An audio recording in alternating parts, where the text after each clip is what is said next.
జై శ్రీరామ్. నమస్కారం అండి. 2025 ఇదే నవంబర్ 11వ తేదీ నుంచి గురువు కర్కాటక రాశిలో వక్రించి సంచారాన్ని ప్రారంభం చేస్తున్నారు. 2025 నవంబర్ 11వ తేదీ నుంచి 2025 డిసెంబర్ 5వ తేదీ వరకు గురువు గారు కర్కాటక రాశిలో వక్రించి సంచారం చేస్తూ డిసెంబర్ 5వ తేదీ మిథున రాశికి వెళ్ళి అక్కడ మళ్ళీ వక్రించి సంచారాన్ని ప్రారంభం చేస్తున్నారు. అంటే కర్కాటక రాశిలో వక్రించడం నవంబర్ 11వ తేదీ బిగిన్ అయితే 2026 మార్చ్ 11వ తేదీ మిథున రాశిలో వక్రత్యాగం చేస్తున్నారు. ఈ ఏదైతే వక్రి గురుగ్రహ సంచారం ఏదైతే ఉందో ఈ వక్రి గురుగ్రహ సంచారం వలన ద్వాదశ రాశి వాళ్ళకి ఎలాంటి ఫలితాలు రాబోతున్నాయి అని ఒక్కొక్క రాశి గురించి మనం తెలుసుకుంటూ వెళ్దాం. ముఖ్యంగా ఈ ఒక సంవత్సరంలో 2025 మే 14వ తేదీ గురువు గారు వృషభ రాశి నుంచి అంటే వృషభ రాశిని వదిలిపెట్టి మిథున రాశికి వచ్చి సంచారాన్ని ప్రారంభం చేశారు మే 14వ తేదీ. అయితే ఇక్కడ గురువు గారు ఒక రాశిలో సంచారాన్ని చేయడం అనేది అంటే ఒక రాశి నుంచి ఇంకొక రాశికి మారాలి అంటే ఒక సంవత్సరం టైం ఉంటుంది అండి. ఒక రాశిలో 30 డిగ్రీలు ఉంటుంది. ఆ 30 డిగ్రీల ప్రయాణాన్ని దాటివేయడానికి ఒక సంవత్సరం తీసుకోవాలి. అలాంటిది గురువు గారు ఈ 2025 సంవత్సరంలో అతిచార మార్గంలో తొందరగా 30 డిగ్రీలని కేవలం 5 మాసాలలోనే పూర్తి చేసుకొని నెక్స్ట్ హౌస్కి రావడము, కర్కాటక రాశిలోకి ఎంట్రీ అవ్వడము, అక్కడ ఒక 20 డేస్ ఉండి మళ్ళీ అక్కడ వక్రించి వెనక్కి సంచారాన్ని చేస్తూ చేస్తూ మళ్ళీ మిథునానికి వెళ్ళి మళ్ళీ అక్కడ వక్రించి సంచారం చేయడం అనేది ఇది చాలా అంతవరకు మనకు ఆల్రెడీ తెలుసు. గోల్డ్ మీద మనము ఇంపాక్ట్ ఎలా చూస్తున్నామో, గోల్డ్ మీద బంగారం ధర ఎంత పెరిగిందో మనం ఆల్రెడీ చూస్తున్నాం. ఈ అతిచార సంచారం అనేది 2033 వరకు ఇలానే కొనసాగుతూ వెళ్తూ ఉంటుంది. అంటే గురువు గారు 5 మాసాలకే నెక్స్ట్ హౌస్కి రావడము, అక్కడ ఒక 20-25 డేస్ ఉండి మళ్ళీ వక్రించడము, మళ్ళా 25 డేస్ తర్వాత వక్రిస్తూ వెనక్కి వెళ్ళడము. సో ఇలాంటిది 2033 వరకు ఉంటుంది.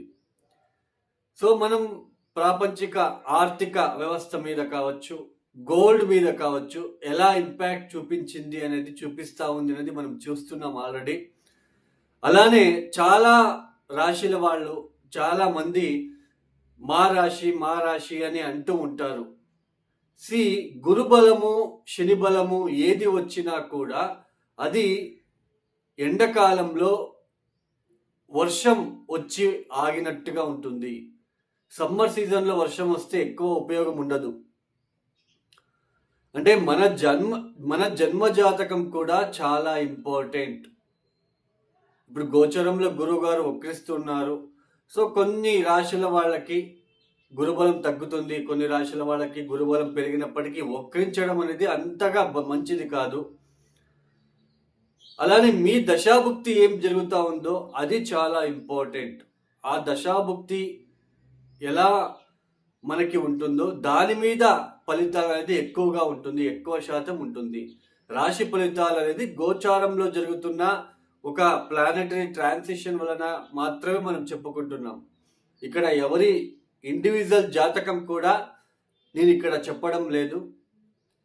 ఓన్లీ గోచారంలో ఈ ఒక గ్రహాల స్థితిగతుల ఒక ఏదైతే ఉంటుందో గ్రహాల మార్పులు వక్రించడము వీటి వలన ఏర్పడే ఇబ్బందులు కావచ్చు, పాజిటివ్ కావచ్చు, అది చెప్పుకుంటున్నాం. ఒక రాశిలో లక్షల మంది ఉంటారు, అందరికీ ఒకే ఫలితాలు ఉండవు, ఇది గుర్తుపెట్టుకోండి. ఇక అలానే ఒక ప్లానెట్ ఒక ఇంటి నుంచి ఇంకొక ఇంటికి అంటే ఒక రాశి నుంచి ఇంకొక రాశికి మారినప్పుడు అష్టకవర్గ బిందువులు ఎన్ని ఇచ్చారో ఆ హౌస్కి అనేది కూడా మనం చూసుకోవాలి, లేదంటే మనకి ఫలితాలు అర్థం కాదు. ఇక ఒక రాశి గురించి మనము చెప్పుకుంటూ వెళ్దాం. ఇక వృశ్చిక రాశి ఈ వృశ్చిక రాశి వాళ్ళకి ఆల్రెడీ పంచమ శని, చతుర్థ స్థానంలో రాహు, దీంతో పాటు మొన్న మే 14వ తేదీ అంటే 2025 మే 14వ తేదీ గురువు అష్టమ స్థానంలో సంచారము. ఇది ఆరోగ్యరీత్యా ఈ పెట్టుబడి విషయంలో రాంగ్ ఇన్వెస్ట్మెంట్ చేసి నష్టపోయి ఆరోగ్యరీత్యా ఏదో తెలియని భయము, అలానే ఈ ట్రేడింగు లేకపోతే స్టాక్ మార్కెట్ కావచ్చు, కొంతమంది ఆన్లైన్లో బెట్టింగులు కావచ్చు, కొంతమందికి తెలియకుండానే ఆన్లైన్లో ఏదో ప్రెస్ చేసి డబ్బులు పోయి ఉండే ఆస్కారాలు. ఎందుకంటే పంచమ శని, పంచమ స్థానము, మన బుద్ధి కౌశల్యము, మన బుద్ధి సరిగా పని చేస్తుందా లేదా, మనకి అన్నీ తెలిసి తప్పులు చేస్తూ ఉంటాం కొన్నిసార్లు బికాజ్ ఆఫ్ పంచమ స్థానము. ఈ ప్రేమ, ఈ రికగ్నైజేషన్ విషయంలో చాలా ఇబ్బందులు పడుతూ ఇలా చాలా వివాదాలు, కొంచెం డిస్టర్బెన్సెస్గా మీరు ఫేస్ చేస్తూ వస్తూ ఉన్నప్పుడు మొన్నటికి మొన్న అంటే 2025 అక్టోబర్ 18వ తేదీ గురువు గారు అష్టమ స్థానం నుంచి అతిచార మార్గంలో నవమానికి వచ్చి సంచారాన్ని ప్రారంభం ఎప్పుడైతే చేశారో అప్పటి నుంచి అంటే దాదాపు అక్టోబర్ మాసం నుంచే కొంచెం పాజిటివ్గా అనిపించడము, తీర్థక్షేత్రాల దర్శనం కావచ్చు, నేను ఏ తప్పులు చేశాను, ఎందుకు ఇన్వెస్ట్మెంట్ చేశానని రీసైకిల్ చేసుకోవడానికి, ఎక్కడ తప్పులు జరిగింది, మళ్ళీ ఆ డబ్బులు మీరు ఎట్లయినా సరే మీరు తెచ్చుకోవాలి, ఆ డబ్బుని నేను ఏదో ఒకటి చేసి అయినా ఆ డబ్బుని నేను మళ్ళీ నా వైపు తిప్పుకోవాలి అనే ఒక ప్రయత్నం కావచ్చు, ఆర్థిక విషయాల్లో పాజిటివ్గా ఉండడము, ఒక స్మూత్ వేలో మీకు రన్ అవ్వడము, ఆ ధైర్యము, స్థైర్యము, ఇవన్నీ మీరు మళ్ళీ కొంచెం వస్తూ ఉండగానే కొంచెం పాజిటివ్ లైఫ్ రాబోతుంది అని మీరు అనుకున్నప్పటికే ఇక్కడ మళ్ళీ నవంబర్ 11వ తేదీ నవమ స్థానంలో వక్రించడము, మళ్ళీ అష్టమ స్థానంలో వక్రిస్తూ ఉన్నారు. నవమ స్థానంలో వక్రించడం అనేది ఆ హయ్యర్ ఎడ్యుకేషన్ విషయంలో ఎక్కువ ఫోకస్ చేయవలసిన ప్రమేయము. స్టూడెంట్స్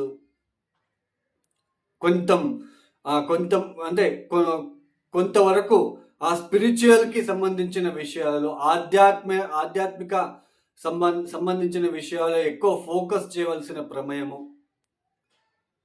అలానే అగైన్ మీరు ఎక్కువ ఇప్పుడు మళ్ళీ బిజినెస్లో ఇన్వెస్ట్మెంట్ పెట్టాలి, లేకపోతే మనకి జరగదు.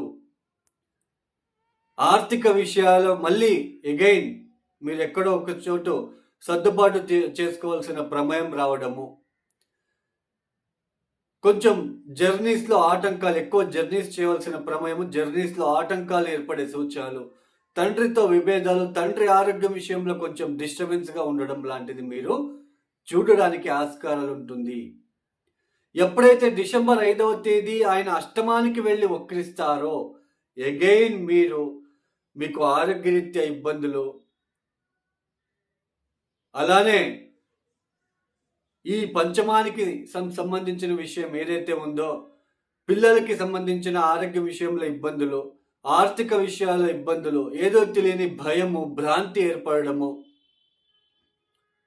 ఆర్థికంగా చాలా ఒడిదొడుకులు ఫేస్ చేయడము, కుటుంబ విషయంలో ఆ కుటుంబ రీత్యా ఎవరు మీకు సపోర్ట్ చేయకపోవడము, లోన్లీగా ఫీల్ అవ్వడము, ఇలాంటివన్నీ మీరు చూడడానికి ఆస్కారాలు ఎక్కువగా ఉంటాయి. కాబట్టి కాస్త వృశ్చిక రాశి వాళ్ళు అధైర్యం పోకుండా ధైర్యంతో గురుగ్రహ స్తోత్రం కావచ్చు, దత్తాత్రేయ క్షేత్రము లేదా మహామృత్యుంజయ మంత్రాన్ని ప్రతిరోజు చదువుకోవడానికి ప్రయత్నాలు చేసుకోండి. లేదంటే చాలా కొంచెం నెగిటివిటీ ఉంటుంది. తర్వాత జర్నీస్ చేసేటప్పుడు ఈ వృశ్చిక రాశి వాళ్ళు చాలా జాగ్రత్తలు తీసుకోండి, లేదంటే ఇబ్బందులు పడక తప్పదు. ఇక ఈ వీడియో ఎవరైతే చూస్తున్నారో లైక్ చేయండి, షేర్ చేయండి, సబ్స్క్రైబ్ చేసుకోండి. సర్వే జనం సుఖినో భవంతు. ధన్యవాదములు. జై శ్రీరామ్.